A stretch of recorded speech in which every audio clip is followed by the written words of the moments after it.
Les prophètes nous ont dit que nous subissons une tempête et que nous devons constamment fortifier notre foyer et notre famille et les en défendre.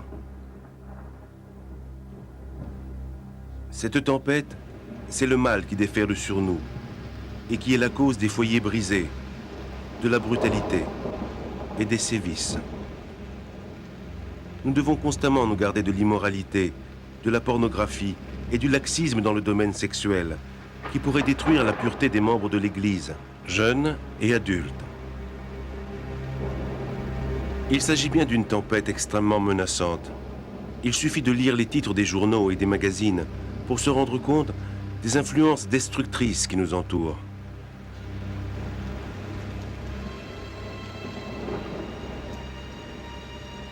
Le monde voudrait que nous tolérions, que nous acceptions même ces mots dans notre foyer, mais nous devons le protéger et le rendre plus sûr.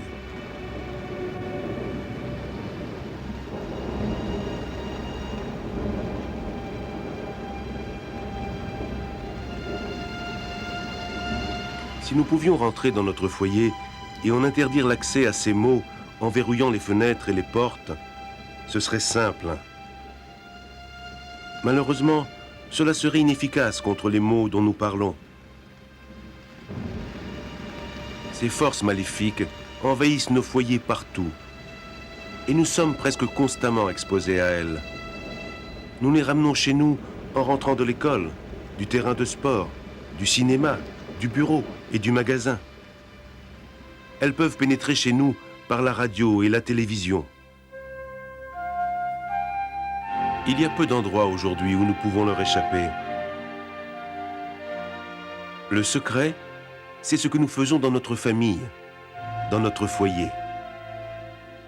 Nous devons y être constamment en alerte et détruire le mal comme s'il s'agissait de microbes qui provoquent des maladies. Nous devons échapper aux attaques mortelles du malin et fortifier notre famille et notre foyer contre toutes les influences destructrices si nombreuses qui nous entourent. Nous devons avoir l'aide du concepteur du plan de la famille, du Créateur lui-même.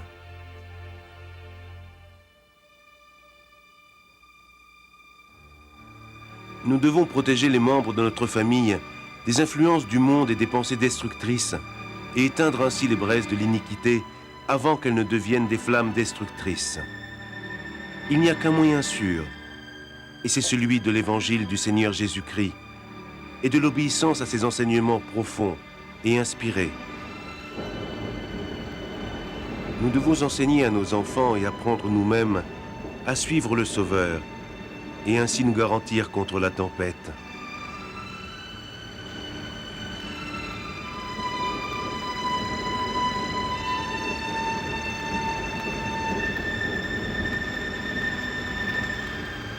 Nous devons absolument nous rendre compte que le prix de cette garantie contre ces influences mauvaises est le respect des commandements de Dieu.